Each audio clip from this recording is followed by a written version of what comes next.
Mais uma edição das Conversas de Barbearia, a segunda nas nossas casas, portanto, por isso sejam bem-vindos às nossas casas. Mas como tínhamos ficado prometido há 15 dias atrás, iríamos fazer pelo menos mais uma gravação em casa. Penso que não será a última, porque vamos continuar a ficar em casa. Temos o estado de emergência até dia 2 de maio, mas palpita-me que ainda vai haver prolongamento. Houve uma, de certa forma, uma coisa que me tem surpreendido em Portugal.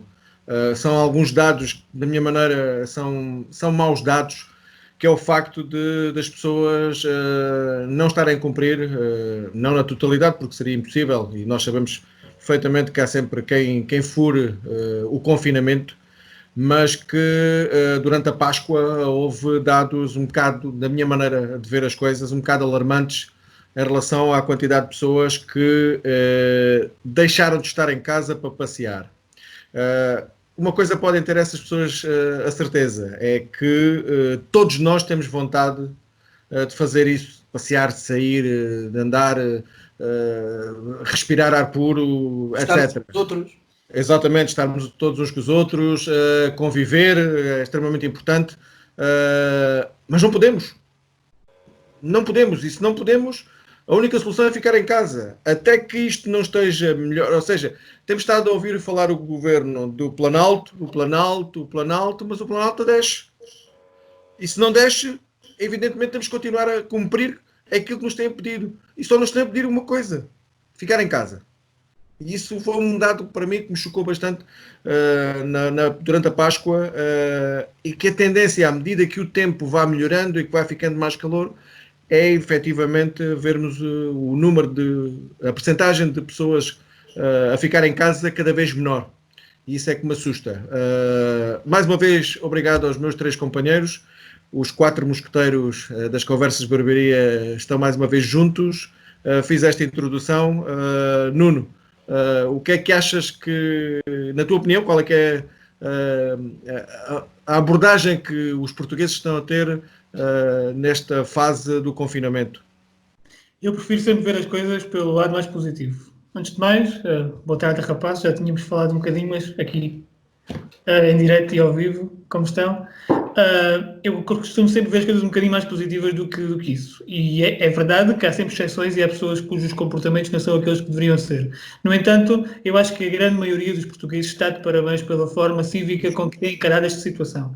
Haverá sempre exceções e haverá certamente pessoas que incumpriram e que durante o período da Páscoa, contrariamente àquilo que a maioria de nós fez, que ficou em casa, não é? Privado de todo o tipo de comemorações, de estar com a família, de ir para o campo, como é tanta tradição na nossa zona, de cumprir as tradições pascais, nós limitamos a ficar em casa, houve quem não o fizesse. Não terá sido também tão significativa essa expressão, porque o que é certo é que já passaram, aliás, assinalam-se amanhã o 12º dia sobre o domingo de Páscoa, e o que é certo é que os números de contagiados também não têm disparado por aí além. O que quer dizer que, mesmo que tivesse havido quem tivesse prevaricado, e é censurável, como todos concordaremos, o que é certo é que isso também não deve ter provocado uma situação a lamentar, felizmente. No entanto, obviamente que as recomendações são para que as pessoas fiquem em casa. Eu concordo contigo quando tu dizes que o estado de emergência certamente será prolongado, porque nós temos visto que outros países que estão um passo mais à frente do que nós têm sido muito prudentes e a maioria deles com resultados até, infelizmente, mais complicados do que o nosso. Felizmente, Portugal tem tido aqui uma situação praticamente de exceção, com todas as dúvidas que existem em relação aos números. O que é certo é que também não podem variar muito do que aquilo que existem, porque se nos analisarmos num todo, desde o número de mortos ao número de pessoas nos cuidados intensivos, percebemos que é uma situação que felizmente tem estado a ser controlável e não aquilo que aconteceu em países à nossa volta, como Espanha ou como Itália, ou outros exemplos negativos. Ou até mesmo como a Suécia, que inicialmente também desvalorizou e infelizmente agora tem tentado a valorizá-la. E a Rússia também. Exato. Agora, o que eu acho que nós temos de nos começar a compenetrar é que o vírus está ativo. Não há uma forma de o combater. Nós não podemos estar indefinidamente confinados em casa como temos estado na nossa maioria. E se a nossa vida social vai estar limitada nos próximos meses, mas meses mesmo largos, a nossa vida profissional e pessoal terá que ser adaptada e ajustada a esta nova realidade. Já se falou, inicialmente a Direção-Geral de Saúde criticava a utilização de máscaras, agora já estão na ordem do dia. Temos visto nas redes sociais uma multiplicidade de pessoas que têm feito da forma mais criativa, com os tecidos que têm à mão. Sabem que nesse aspecto o português é sempre logo muito desarrascado e muito proativo. E o que é certo é que, se socialmente nós vamos ter que nos mentalizar que eventualmente até haver uma cura, ou uma medicação, ou uma vacina, nós não vamos poder ter a vida social que tínhamos. E quando digo isso, digo se calhar largos meses, inclusivamente tu dizias o verão está à porta e o governo já vem a informar que as praias vão ter limites de permanência, o que quer dizer que, desde que haja bom senso, as pessoas nem sequer vão pensar em fazer praia este ano, não é? Por mais que nos custe não apanhar sol. Mas não acredito. Não, eu digo nós, mas digo será sempre a exceção, e as pessoas que vivem em zonas costeiras depois terão a tentação muito maior do que a nossa. Mas imagina, nós aqui a 200 km da praia mais próxima fazemos uma viagem para chegar lá e eventualmente sim. a lotação esgotada ainda podes entrar na praia, o que parece quase cómico, mas infelizmente é a nossa realidade atual. Por isso eu acho que socialmente nós vamos ter que reponderar a nossa postura, a nossa vivência. Profissionalmente e pessoalmente vamos ter que nos adaptar, protegendo-nos, tendo comportamentos de cuidados e cumprindo as regras que são informadas, porque a vida tem que continuar. Miguel? De acordo, obviamente que temos de estar de acordo, mas eu só queria ressalvar uma coisa. Eu acho que há muita gente que não está a levar isto a sério. Isto passou-se, o confinamento, o exemplo que demos, mas as pessoas pura e simplesmente se fartaram. Depois ouvem-se coisas, como falaremos mais à frente, das comemorações de 25 de Abril e por aí fora, e as pessoas estão, uma grande faixa dessas pessoas está a pensar em, então, mas se quem nos deve dar o exemplo, nem sequer nos dá o exemplo, porque é que nós... E eu posso dizer que tenho ido, esta semana então fiz muita atenção de ir às compras e fui a várias superfícies comerciais e seria para aí, tirando os funcionários que ou tinham máscara ou tinham viseira e luvas e desinfetante, mas do público em geral 10% das pessoas tinha máscara. 10% das pessoas tinha máscara. Ou seja, já estamos a aliviar a coisa. Quando há filas à porta do supermercado, as pessoas ao princípio estavam com 2 metros de distância entre uns e outros. Agora não, agora já há convívio, já conversam cá fora e estamos à espera e black, para aqui para o outro lado, isto não é bem assim. O que acontece é que quando depois falo com pessoas como nós, que analisando isto que eu acabei de dizer, o pior está para vir. Porque se isto é assim, se nos dão, entre aspas, largueza, e então vamos todos à Lagardère a invadir os espaços todos onde nos derem autorização, então isto dá um salto, passa do Planalto para o Pico, quer dizer, é uma subida abismal. Sendo que, se nos falam que no inverno poderá haver uma ou outra, acho que nós não vamos discutir. Olha, Miguel, aproveitando isso que tu acabaste de dizer, tive esta tarde a ver uma entrevista aqui em Espanha com um imunologista que diz que temos que ter muito, muito cuidado, falando do caso espanhol, que é obviamente, pelos números que todos nós sabemos, amplamente mais grave do que o nosso, nem pouco mais ou menos. Aliás, até servimos de referência aos políticos espanhóis, como é que é possível nós termos a quantidade de... Estão aqui ao lado, termos tão poucos óbitos em relação à Espanha, mas o que eu me estou a referir é que o imunologista disse assim, é preciso ter muito cuidado com o largar o pessoal, o deixar sair para a rua, porque nós estamos a pensar na possibilidade de haver uma nova vaga do vírus no início entre o outono e o inverno. Exatamente. Mas, se o desconfinamento é à Lagardère, como muitas vezes comentamos, pois provavelmente vamos ter um novo surto entre junho e julho. Pois, claro. Era o que eu tinha de referir, que as pessoas, isto também já aconteceu com o 25 de Abril, as pessoas confundiram liberdade com libertinagem. E então, o que é que se faz? Então agora, portas abertas, é o exagero. É o exagero. E o que epá, infelizmente o que vejo mais são as pessoas mais velhas, as pessoas que deviam ter um recado especial em que esse então, esse é lá se põe, estou cá para a Páscoa, esse é lá, máscara, para quê? Eu não eu quero abordar isto não apontando o dedo, mas fazendo a referenciação que como as nossas autoridades, e falo aqui no caso de Elvas, como as nossas autoridades tiveram tão bom desempenho no início e como nós fomos tão obedientes no início, eu acho que eles também estão a deixar alargar um bocadinho a coisa. Porque se apertarem mais o cerco, se forem mais insistentes na coisa, epá, isto é capaz de correr de maneira diferente. Com o grande perigo de Elvas termos só estes casos, que eu falo também com um amigo espanhol que até é teu vizinho, dizer-me assim, epá, é invejável aquilo que vocês têm, epá, e no Alentejo então é uma coisa fabulosa, porque por engraçado que pareça, os nossos vizinhos aí da zona de Badajoz também analisam as coisas aqui do nosso lado. Eles dizem, epá, mas como é que é? Como é que a coisa aconteceu? Como é que não aconteceu?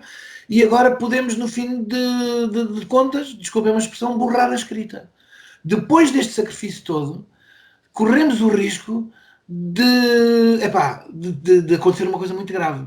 Muito grave mesmo. Eu tenho muito receio disso. Eu continuarei a proteger-me, a proteger os meus, a fazer essas coisas todas, tal e qual como nos foi dito. Mas também é preciso que o exemplo venha de cima. Também é preciso que estamos num estado de emergência, mandem a tropa para a rua, mandem quem quer que seja. Se houver poucos efetivos nas polícias, na GNR, seja onde for, ponham tropa na rua, exijam às pessoas que fiquem em casa. E, tal e qual como disse o Nuno, com o grande perigo também dos negócios irem abaixo, arranjarem-se maneiras dos negócios funcionarem, porque as pessoas também, se for muito mais tempo alargada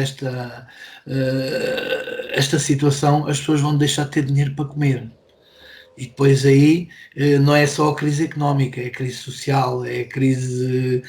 é tudo que se junta, e depois aí então as pessoas, para comer e para darem de comer aos seus, perdem as tribeiras, e depois acho que nós não queremos isto para o nosso país, nem somos costumeiros a essas coisas, mas... Jamais.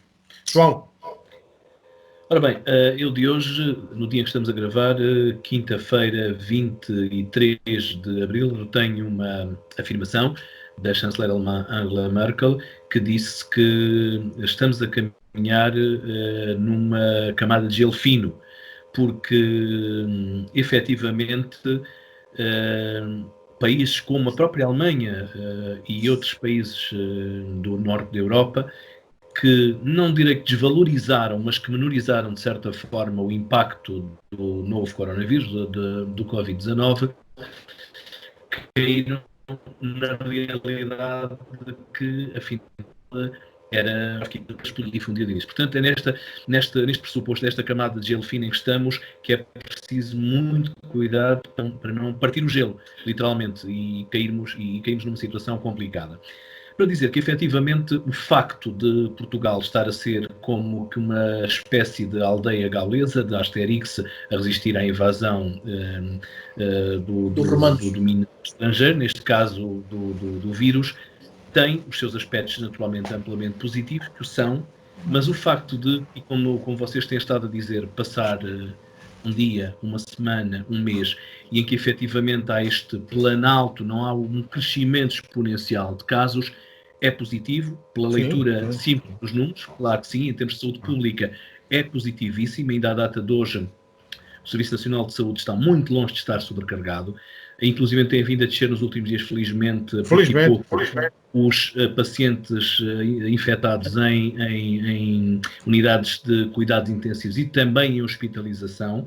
Portanto, esse era o perigo, era sobrecarregar o SNS. Não está a acontecer, mas depois também tem um lado, todas as moedas e as medalhas têm o verso e o reverso. É que, como vocês diziam muito bem, pode haver a tendência para o bora lá, isto já passou, o pior já passou. Exato.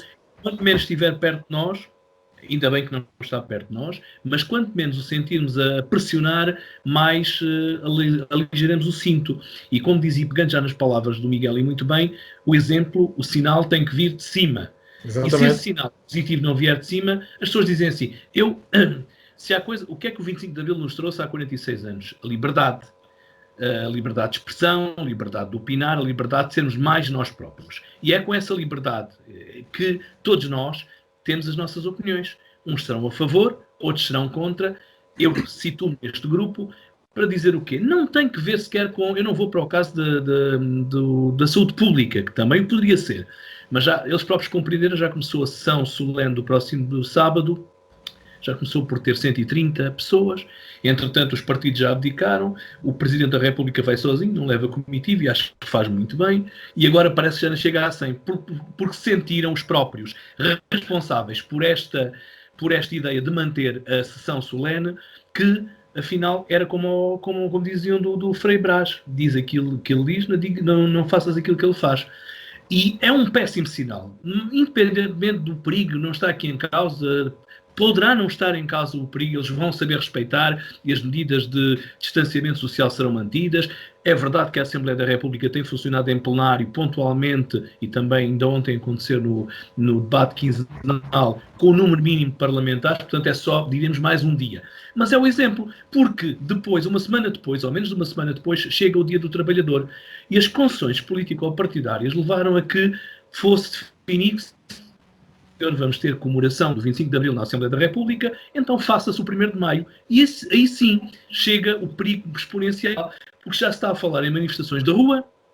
A nova responsável, a nova secretária-geral da CGTP intersindical, tão depressa dá uma no cravo como na ferradura, aqui no cravo em sentido figurado, tão depressa diz que vão milhares para a rua, quando depois já diz vamos ter que manter... Eu não estou a ver como é que uma manifestação pública vão estar com o metro a contar se as pessoas estão a 3 ou 4 ou 5 metros de distância, e trazer centenas ou milhares de pessoas para a rua é uma aberração. Numa altura em que temos de estar todos mais ou menos a cumprir aquilo que é mandatado e temos de estar a esmagadora maioria dos portugueses a acatar, se não vamos correr o risco nesta altura de perder tudo aquilo que já se ganhou, é claramente morrer na praia, é como ao Carl Lewis, ou chegar ao final dos 100 metros, olhar para trás e perder a corrida que estava ganha. Portanto, é aquilo que eu sendo pragmático, não sendo nem excessivamente pessimista, mas também não muito otimista, há que mensurar aqui as coisas, porque estamos, efetivamente, a caminhar sobre uma muito fina camada de gelo. Eu estou de acordo com o João, essa abordagem da camada fina de gelo vai mesmo a dar na mousse, porque eu estou de acordo com aquilo que ele disse no aspecto de que não estou pessimista, evidentemente, temos que acreditar que mesmo não sendo os números que nos são dados todos os dias os reais, porque eu não acredito que sejam os reais, não são os reais, mas no entanto já temos a plena consciência de que os nossos números são evidentemente muito menores. O problema é muito menor a nível de números de contagiados em Portugal do que em casos como a Espanha, o caso que eu vivo mais de perto, ou a Itália, mas tenho algumas reservas e, digamos assim, e falo, por exemplo, no meu caso, que já se fala muito da possibilidade dos cabeleireiros, dos berberias e do esteticismo voltar ao trabalho no dia 4 de maio. Fala-se, portanto, ainda não é certo. Mas com uma porrada de medidas que temos que implementar. Ou seja, nós para voltarmos ao trabalho temos que investir. É efetivamente para a nossa segurança e para a segurança dos clientes, como é óbvio.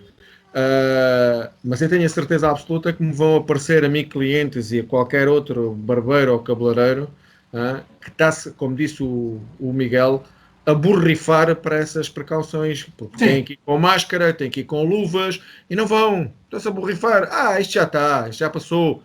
Eu tenho muito receio dessa abordagem das pessoas, não que vamos a ter, seja um problema tão grave como tem a Espanha, nada disso, estamos longe disso. Aliás, estive há pouco, antes de começarmos a gravar, a tirar os últimos dados aqui da região da Extremadura. O que é certo é que a maior área da Extremadura, que é a área de Badajoz, tem 33 óbitos, comparado com os 208 de Cáceres. Ou seja, mesmo até aqui na nossa fronteira, Não temos qualquer...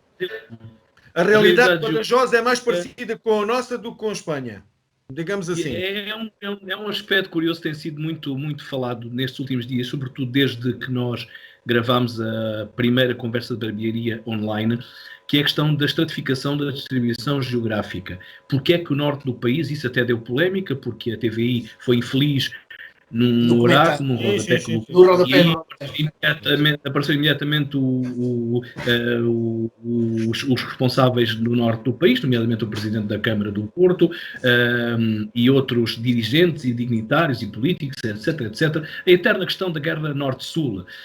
Mas é óbvio, e eu comentava isto até inclusivamente off the record, que é natural que o Alentejo, pela sua pouca densidade populacional, contrariamente ao norte do país, em que tu andas 10 ou 15 km e tens localidades pegadas umas às outras, pela densidade populacional, pela tipologia de indústria e de negócio que o norte pratica. Recordemos que quando o surto, que ainda não era pandemia, chegou à Itália, havia onde decorrer na zona de Milão feiras de calçado, feiras de mobiliário, etc, etc, e que terá sido os primeiros casos, os casos importados foram fundamentais para determinar a mancha epidemiológica em Portugal. Significa isto que eu acho como natural. Agora, qual era o perigo aqui, digamos, do Alentejo e sobretudo da zona raiana? Era a proximidade geográfica poder se refletir nos contágios. Daí foi sempre uma grande incógnita. Bom, se a Extremadura começa a ter esta avalanche de casos, é mais que provável que nós, aqui na zona de Raiana, Elvas, Campo Maior, Arroncha, está lá acima, Marvão, possamos também, por arrasto, começar a fazer o efeito dominó, o efeito bola de neve. Mas não, porque infelizmente também é verdade, eu li numa reportagem, salvo erro, no Diário de Notícias, que o Alentejo tem sido uma região que tem sido cumpridora. Nós, alentejanos, também somos assim, somos mais temerados, somos mais respeitadores, provavelmente. E a verdade é que o Alentejo ficou em casa. Tu vais a Évora e vês a cidade de Évora literalmente vazia.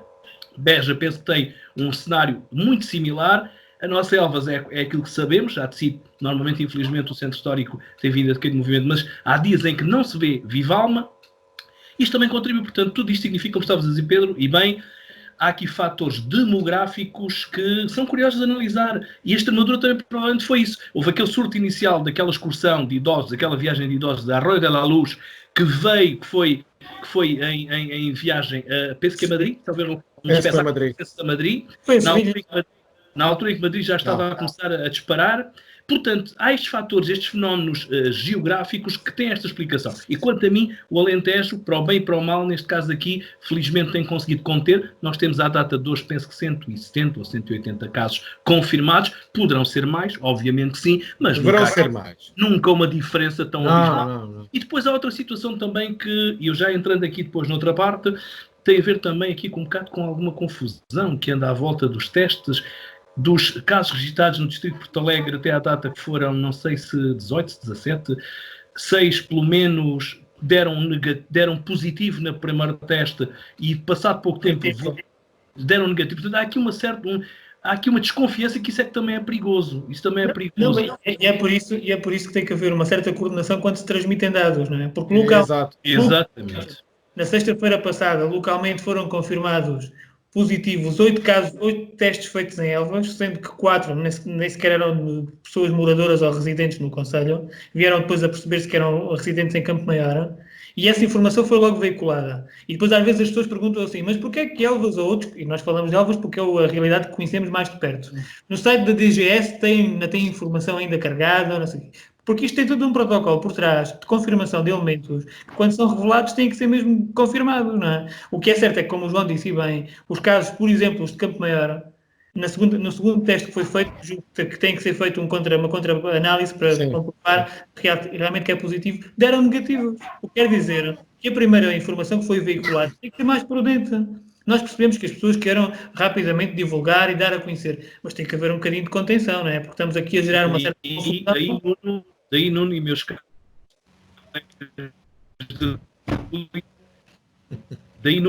caros colegas de tertúlia, venha à colação aquela porque é que o governo queria. Estamos no Portal Democrático, estamos no 46 anos depois do 25 de Abril, como é que se manda calar o poder autárquico, que é o poder mais próximo do cidadão.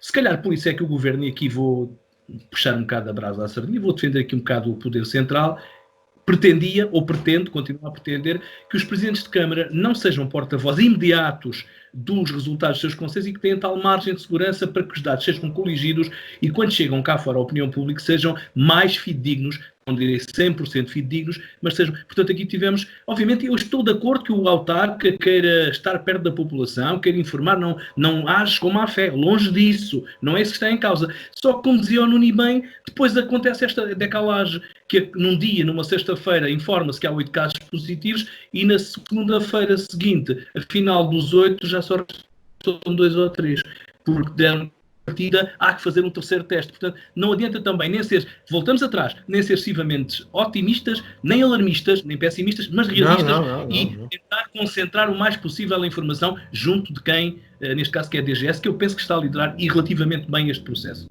Porque quer queiramos, quer não, apesar de todos termos a noção que estamos a testar mais, e ao testar mais, pois obviamente também haverá mais confirmações, não é? Porque há um maior número de pessoas envolvidas. O que é certo é que numa cidade da dimensão como a nossa, e nós sabemos que neste momento existe um centro especializado a fazer este tipo de trabalho, o que é normal que os resultados apareçam. Mas numa sexta-feira serem comunicados que foram detectados 8 casos positivos, sendo que 4 são do Conselho e 4 não são, quer queiramos, quer não, é alarmista. Porque se nós até ao momento tínhamos 4, nesse dia nós duplicávamos. Exatamente. E o Conselho de Campo Maior, que até aqui não tinha nenhum, estreava-se logo com 4. O que também para a dimensão de Campo Maior também é muito, não é? Então, toda essa agitação social, que se por um lado também, as pessoas com isto se consciencializarem, como o Miguel dava exemplos tão negativos, que têm que ter um bocadinho mais de cuidado e que têm que ficar em casa, e se esta desinformação for um bocadinho uma chamada de atenção para terem um bocadinho mais de juízo, tem aqui uma margem de positivo, mas ainda assim não se deve atirar com esta informação para fora sem que sejam cumpridas todas as etapas, para que se garanta que os casos estão Miguel, 25 de Abril. Ai, mãe. É uma carga de trabalhos. É uma carga de trabalhos porque... Não, o 25 de Abril não é uma carga de trabalhos. Não. O 25 de Abril é respeitado por todos nós. Em Espanha também houve. Eles não passaram do 24 para o 26. Eu fiquei perplexo com as coisas que foram ditas, com a birra do faço e faço mesmo e tenho que fazer porque eu quero. Eu resolvi a coisa de uma forma muito simples. As comemorações do 25 de Abril constam em orçamento da Assembleia da República. Portanto, é uma despesa para essas comemorações. Então não era muito mais bonito os nossos representantes, os nossos dignos de representantes, porque eles são representantes do povo, certo? Fomos nós que estamos lá. Então não era muito mais bonito eles todos pegarem nessa parte do orçamento, que não deve ser pouco, e ajudarem, equiparem hospitais, darem equipamento a pessoas, com esse dinheiro, canalizar o dinheiro. Olha, em vez de pouparmos para a Assembleia, não, vamos gastar exatamente o mesmo dinheiro, mas vamos equipar unidades de saúde, vamos comprar testes, vamos comprar um ventilador, fosse aquilo que fosse. Mas isso era uma aplicação em que o poder político, e neste caso o legislativo, que pegava numa maquia deles e dizia, não, aquilo, o povo pôs-nos cá, mas nós agora vamos dar isto para o povo. Era uma grande demonstração de homens e mulheres que se sentam naquele hemiciclo a representar a povoação que os escolheu. Mas não é assim. Não é assim. Isto é... em vez de, não quero com isto dizer que deve haver qualquer aproveitamento político, seja de quem for, de uma coisa destas, de um vírus, de uma pandemia, não pode haver nunca aproveitamento político disso. Mas agora fazer disto uma bandeira, isto é cavar o fosso, que até estava um bocado a amainar, mas é cavar um fosso outra vez entre o povo e o poder político. Ou seja, nós fazemos aquilo que nós quisermos, vocês aí fiquem em casa com máscaras e luvas. Isso não é uma demonstração de democracia, é uma demonstração de oligarquia, em que eles ali governam-se, é o governo dos gordos, como diziam os gregos, e pronto, é uma oligarquia, e pronto, ali estão eles, representam, fazem, querem, podem. Quer queiramos, quer não, há muitas... Não me venham, porque é assim, não venham com o discurso ridículo de que quem está contra a cerimónia, contra a ação solene de sábado na Assembleia da República, é um fascista encapotado. Então temos em Portugal centenas de milhares de fascistas. Ponto número 1. Portanto, esse argumentário de que quem critica a sessão solene, por simplesmente é um saudosista do 24 de Abril, é um argumento falacioso, mentiroso e ridículo até. Ridículo. E o Presidente da Assembleia da República, o Sr. Eduardo Ferro Rodrigues, que é a segunda figura da nação, tem vindo a dar sucessivos tiros nos pés. Cada vez, já devia ter tido alguém que lhe dissesse, não fales mais, esquece, a decisão está tomada, bem ou mal. Cada vez que aparece a dar uma entrevista, cava um fosso, como dizia o Miguel ainda maior. Então aquela afirmação à TSF ontem de que comemorar o 25 de Abril na Assembleia da República com máscaras, ir mascarado para o 25 de Abril, é de uma infelicidade atroz que noutros países, noutras democracias, poderia causar, inclusivamente, ou ele pedir admissão, se fosse, ou então alguém demiti-lo. Mas pronto. O senhor já se percebeu que de diplomata tem muito pouco. Uma pessoa que se diz que está cagando, desculpem a expressão, em bom vernáculo português, para o segredo de justiça e que é a segunda figura da nação, pronto. Está tudo dito em relação à pessoa. E há tantas formas dignas de celebrar Abril, o 25 de Abril. Ponham os olhos em autarquias insuspeitas, que são, inclusive de maioria, CDU, que são autarquias comunistas, de esquerda, que ninguém mais do que a esquerda chama a si o 25 de Abril.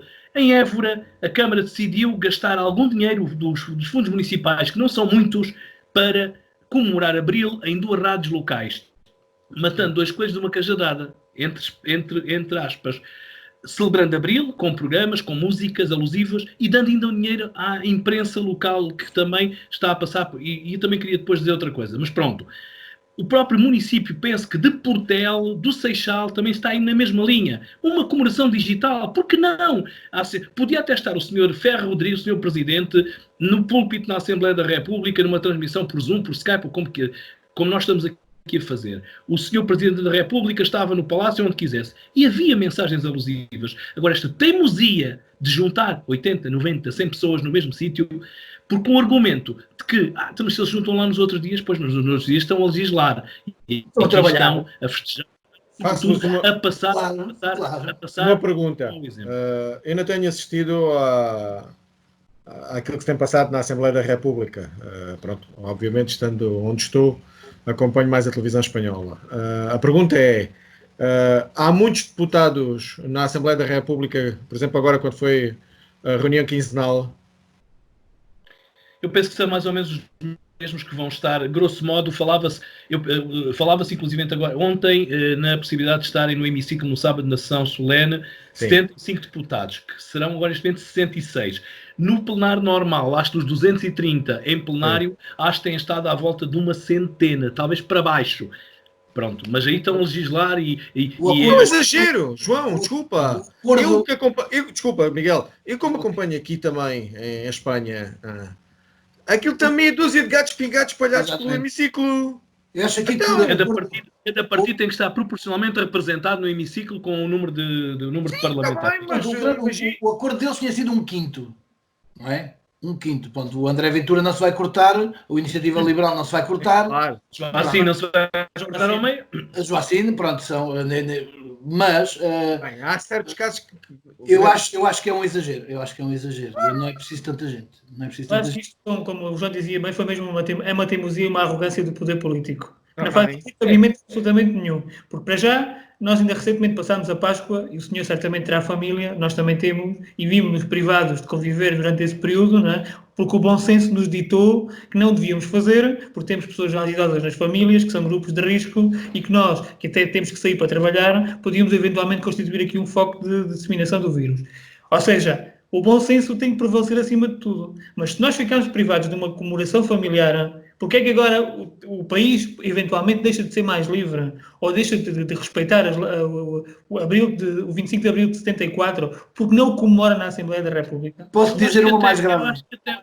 Desculpa. O efeito até é perverso, desculpa, Miguel, o efeito até é perverso, porque criaram esta teimosia, esta brinca-finca de fazer a sessão solene, que as pessoas não vão ligar. A quantidade de gente que eu tenho ouvido dizer, olha, vou ver se essa hora não estou a ver televisão, mudo canal. Portanto, as pessoas é que estão a criar aqui anticorpos, porque a população ninguém duvide que o português 99 ou 95 ou 99,9% é, obviamente, adepto, até porque muita gente viveu ainda em ditadura, portanto sabe o que é o valor da democracia. Agora, dizer que não é democrata porque está contra uma sessão solene, por amor de Deus, essa não compro. Ainda em relação ao teu comentário das máscaras, e eu, quando a trabalhar em uma função meramente administrativa e uso a máscara durante as 8 horas, que como vos digo, posso-vos garantir que não é nada confortável, no entanto, tenho a noção que é bom para mim porque me protege, mas também protege os outros que estão à minha volta, não é? E que estão sentados numa secretária imediatamente à minha frente. Aquilo que digo, ou que deixo de recado ao Sr. Ferro Rodrigues, é que a última pessoa que nós ouvimos falar com tanta veleidade em relação a este tema foi o Boris Johnson, e poucos dias depois estava nos cuidados intensivos.